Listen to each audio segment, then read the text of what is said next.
Hello, thank you for listening. We return to the story of Private Dowding, and this is part three. I hope you've listened to parts one and two because they have been fascinating.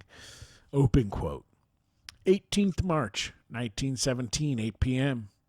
I have returned once more. There are several things I want to say. I find it difficult to tell you what they are.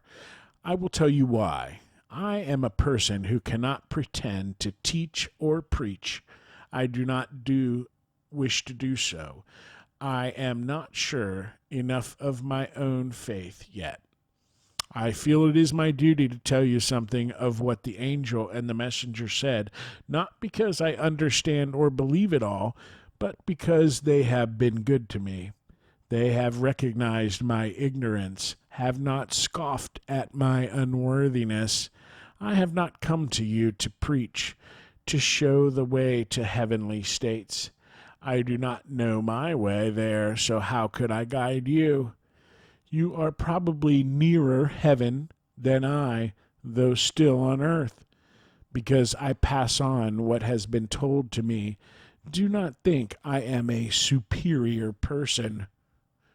Do not think that all I say must be true. It may be. I cannot tell myself. I am grateful to you for listening to me. I am grateful to my brother for meeting me over here. Above all, I thank God for the messenger who deigns to come and talk to me at intervals. I have met other people over here and have been allowed to keep one or two distressed to help one or two distressed souls. But I remain a lonely person, working out my own salvation in fear and trembling. Put fear behind you. That is one of the things I must say. I try to do it. Fear is a power opposed to life. It is the weapon of the evil one. It is illusion. Can you believe what I say? Fear has no reality of its own. Its power is generated from within ourselves. Cast it out. Never fear again. I want to say a few words about love. Very few, because I know so little. Also, because love is spoken about too much already, whereas it should be lived. If you would dwell in peace, learn to love deeply. Never cease from loving. Jesus said a good deal about love. If I remember rightly, look up what he said and live it. Love God by pouring yourself away. Love your fellows by giving them all you possess of light and truth. Love for her own blessed sake. Such love will bring you nearer to heaven. I have spoken about illusion several times. I return to it once more. I begin to see that phenomenal existence, whether on earth or here, is so impermanent as to be unreal. This is a hard saying. I do not yet understand it. Live above those conditions which, after much meditation, appear to you to be illusory. That is the best advice I can give. The messenger has spoken several times about evil. I cannot entirely shake off the effects of my visit to the lower regions where evil reigns as Lord and King. It appears that evil is not real or permanent. Its power is permanent, but this power can be transmuted until it serves ends that are divine. More than this I cannot say because I do not know. If you can realize that evil has no real existence and can be entirely eliminated entirely from human life, you will have learned much. Remember what was said about stagnation. Keep moving in some direction all the time. How was it that I lived so stagnantly whilst on earth? Let my life be an example. One other thought I wish to leave with you. The messenger told me that we have entered the period of revelations. The childhood of the race is nearly over. Vast spiritual purifying powers are waiting to be poured forth. Create vessels for this purpose. Make yourself a vessel that you may receive the gift of the Spirit. You will then require no teaching from outside. Revelation will come to you from within. Retire into the hall of silence. Think on these things. Think on these things. The time has come for my withdrawal. God grant you peace. Goodbye. Note by WTP. It may be that all those who are without an appreciation of inner values are, in a sense, in the same spiritual loneliness, shut off as they are from the perfect, inviolable whole by the fragmentary bodily senses and by the limitations of the sense intellect, is but the dark veil of separateness arising from this blindness of the soul. The man who lacks reverence is blind, for if he could see, he would have reverence. And the man who does not love is blind, for if he could see, he would love. In the hall of rest there came peace, and in the hall of silence there came understanding. These halls are available to all here and now. If we can but enter the hall of rest, the senses are stilled, and we can then enter into the silence, there to hear the still small voice and to understand. Somewhere within the soul, we are told, there is silence. Attain unto it. It is a pearl of great price. To enter into the silence, to have vision, is necessarily to have reverence, to love, and to serve.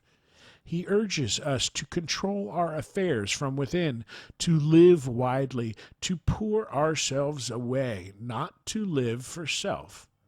The spiritual world is everywhere. The life of spirit is eternal, perfect, supreme. The Christ Spirit is everywhere, and yet, by some strange paradox, we are able to shut it out from our view. We are unable, says Private Dowding, to clear out our own poor thoughts and illusions and allow the Christ power to reflect through us. I cannot impress your mind with the wonders of this place, is of far-reaching interest as indicating the need of the faculty of understanding before the interior realization of any truth becomes possible. In the presence of the powers of darkness, he finds it necessary to empty himself of self. Gain control of self, he tells us, then retain control by emptying yourself of self. On the Mount of Vision, the reservoirs of illumination nearly blind him. He says, I feel I cannot, dare not return. I cannot unself myself sufficiently. In the first of these experiences, the self he speaks of, the self that is illusion, the sense self, is drawn by the lure of the power of evil, and in the other, it is blinded by the light of the reservoirs of illumination. He returns to his own place alone by the force of an interior gravity. There is nothing indefinite, and there is much to ponder over in these experiences. We are told with the same certainty that vast spiritual purifying powers are waiting to be poured forth. Create vessels for this purpose, says Private Dowding. Make yourself a vessel that you may receive the gift of the Spirit. Retire into the hall of silence. Think on these things. Think on these things. It is difficult to place too high a value on this teaching. I ask you to mark the messenger's words. He spoke of what he knew. Let his words blaze forth a channel through the minds of men. I ask this of you to make them known. What is this that he is so definitely anxious to make known? The message of the existence of reservoirs of light, of the uttering of the word, of the illumination about to spread through the east and west, or of the establishment of unity and universal peace? Perhaps all of these things, and whether the reservoirs of illumination be the latent but unawakened and therefore unexpressed spiritual strength and capacity of the races, we cannot tell. But the uttering of the word and the coming of the revealer of the word brings illumination nevertheless surely to the hearts of men. It is true that great spiritual movements were initiated last century. One of the most remarkable of these has centered in the East around the Persian prophet Baha'u'llah. This messenger of God has returned to his own high place, but his message of brotherhood and love begins to stir the hearts of men. Many of his prophecies have already been fulfilled.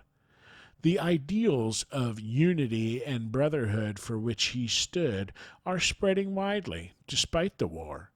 His book of laws remains to be made known to the world, but the inspiration which called it forth is certainly divine in origin.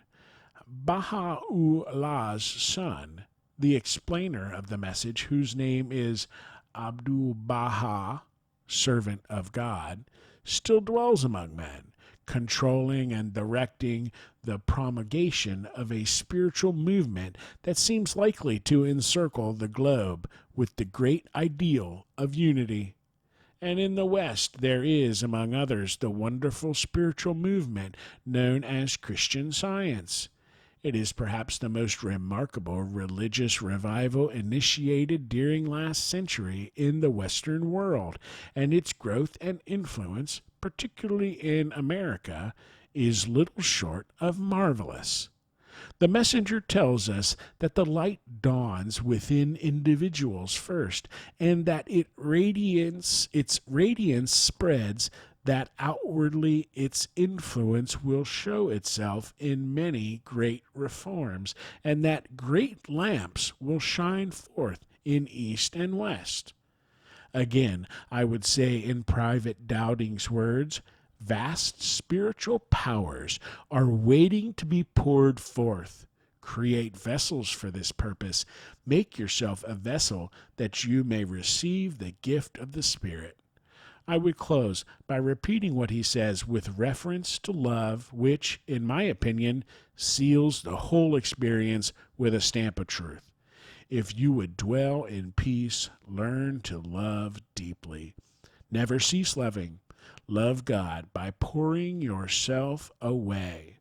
Love your fellows by giving them all you possess of light and truth. Love love for her own blessed sake. Such love will bring you nearer to heaven. WTP. Bournemouth, 19th March, 1917. 20 March, 1917, 8 p.m.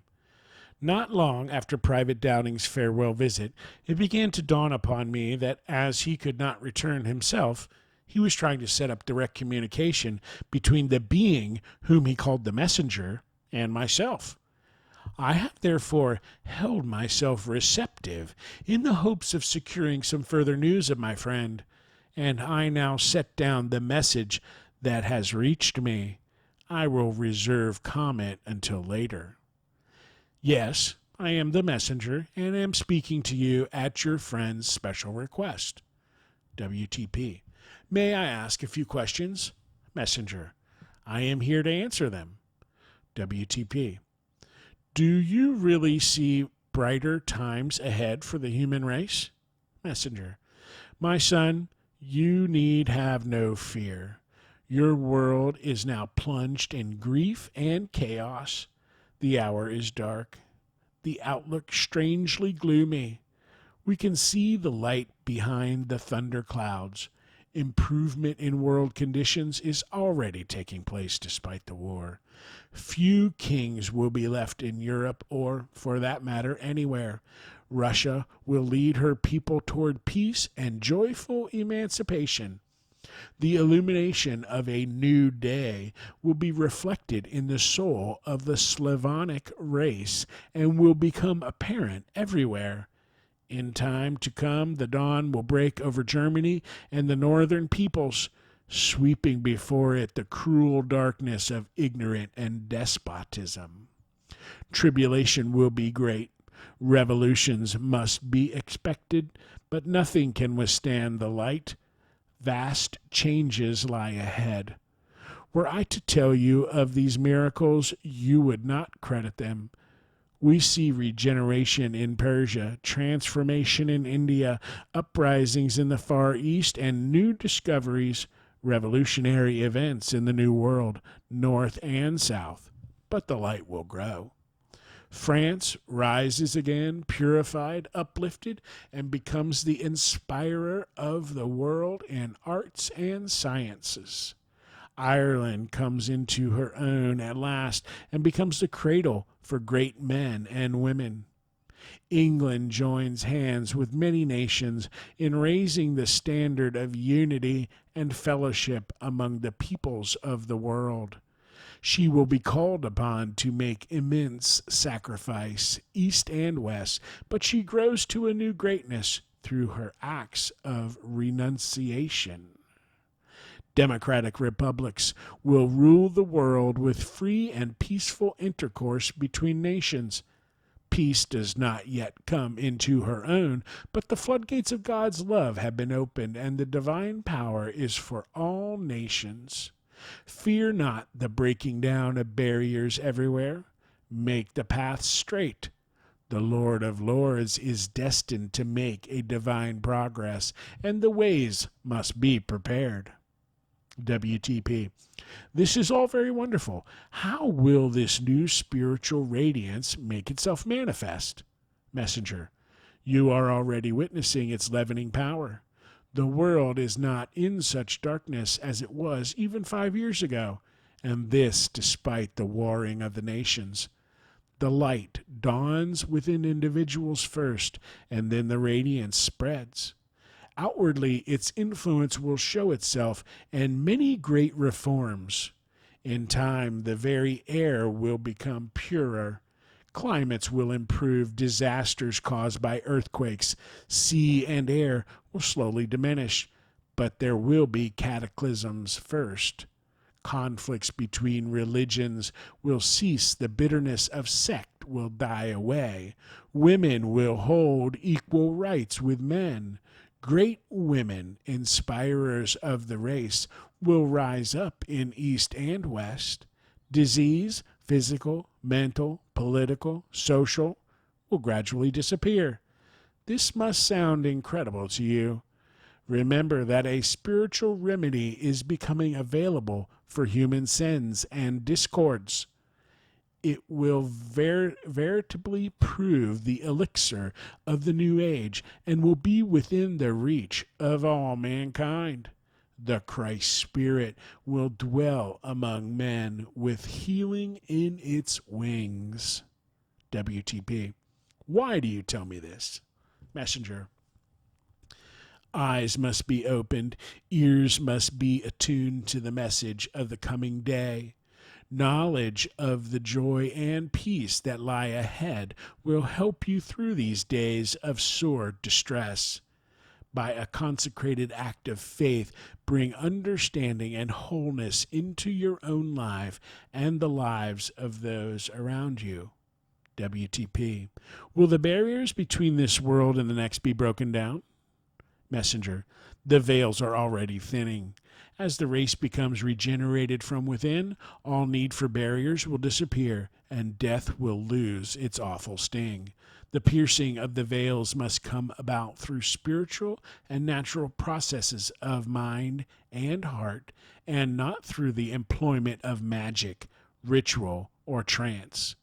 WTP. Will a new religion become necessary? Messenger. The Spirit will re-illumine all religious faiths. The new religion will be one of service and fellowship and unity. WTP. And Egypt? Messenger. The great land of the pharaohs has still a part to play in the evolution of the race, but it may not be through British influence. There are vast preparations now being made for the enlightened progress of the whole Muslim world. WTP. How long will this take? Messenger. I am not a very high being, and to me are not revealed details of all these wonderful happenings. So far as I am allowed to see, peace will be reestablished during 1919, although actual fighting may end in 1918. It will take many years to bring poise and peace into actual and permanent being. WTP. Who are you? Messenger. I am one of those commanded to direct the new illumination into the avenues leading down towards the hearts and minds of men. I greet and protect certain souls chosen for special work as they reach this shore. WTP. Was Thomas Dowding one of them? Messenger. We met by what you would call accident. He is making quick progress, and his power of service to his fellow man will be great. It is often the most unexpected people who are chosen for important work. WTP. What about the Far East? Messenger. A great leader rises up in the time to come and will avert many dangers. This one is long expected and will bring about moral and social progress in China and elsewhere. The flames now visible between the Orient and the Northern Hemisphere of the New World will be transmuted, purified, and harnessed to fine ends. WTP. America? Messenger. Her hour of tribulation is at hand. A splendid destiny will come into view. So long as material wealth remains the idol, so long will the light be held back. You must expect revolutions of a peculiar order at no distant date. WTP. May we return to Germany? Messenger. Already the world faintly perceives the probable progress of events in that land. Germany, as an empire, ceases to exist, but as a federation of independent states, her future and ultimate well-being are assured. The days are still dark, but remember this: the greater the darkness of the night, the greater the brilliance of the dawn. WTP. And how are all these wonders to be brought about? Are we to expect prophets and teachers in our midst? Messenger. Great lamps will shine forth in east and west. The period of revelations is upon you. The light is for the whole race, but individuals must reflect it within themselves that it may become readily available for all. Rise up and proclaim the new dawn of the new day. You can all become prophets and seers in this new dispensation. The people that walked in darkness have seen a great light. They that dwell in the land of the shadow of death, upon them hath the light shined. Physical birth and death are not forever. Generation and dissolution, as known to you, will be transformed, transfigured. Herein dwelleth a mystery that cannot be unveiled. The road to its unveiling is the pathway of spotless purity. WTP. Will your words be understood or believed? Messenger. The wonders soon to be revealed are such that people's vision will become unclouded, and the sun's rays will shine through the minds and hearts of men and women. Then belief will become understanding. WTP. What about social evils and injustices, poverty and ignorance, lust and greed? Can all these become transmuted? Messenger. My son, have faith. Realize that the love of God is indeed all-powerful. The golden age will not be ushered in the twinkling of an eye, as is thought by some. The law of evolution must be respected and cannot yet be overruled. Extremes of wealth and poverty will disappear. Yes, this is so. The war itself has become a celestial instrument, as you have already been told. Governments will become simpler, less unwieldy, localized, filled with the ideals of justice and brotherhood. The oneness of humanity, as emphasized by the great prophet who manifested last century, will become recognized, and as a result of this, vast reforms, social and ethical, will gradually be introduced throughout the world. WTP. What about food? Messenger. Grossness will disappear. The race will learn to live more simply on the blessed fruits and herbs and cereals. Unless the race learns this important lesson, it will be found that the earth cannot support the populations now inhabiting it. Overeating and overindulgence in the senses desires must cease. The inspiration of the spiritual in life will take away the domination of the grosser appetites. Set the example. Fight the good fight. Increase your faith. To God-endowed men, all things are possible. WTP. Your utterances are so utopian that I fear it impossible to secure a fair hearing for them. Messenger. Compare 1817 to 1917. Compare 1900 with 2000 AD. The latter comparison is only possible through the exercise of faith and vision. Much that I have foreshadowed will become visible before the year 2000 AD. My son, I give you my blessing and wish you Godspeed. NB. I have set down these very utopian sentiments and prophecies exactly as they flowed through my pen, but although I am an optimist, I find it difficult to believe that the race is nearing the realization of all its ideals. The prophecies are interesting despite their vagueness and extreme optimism. It is useless for me to do more than place these prophecies before my readers and allow time to set its seal of truth or falsity upon them. Certainly we live in strange times when all things are possible, when even the wildest dreams are being fulfilled before our eyes. WTP. End quote. And it looks like Private Dowding does return to WTP. But let's go ahead and save that for the next one. Thank you for listening, and I hope to see you next time.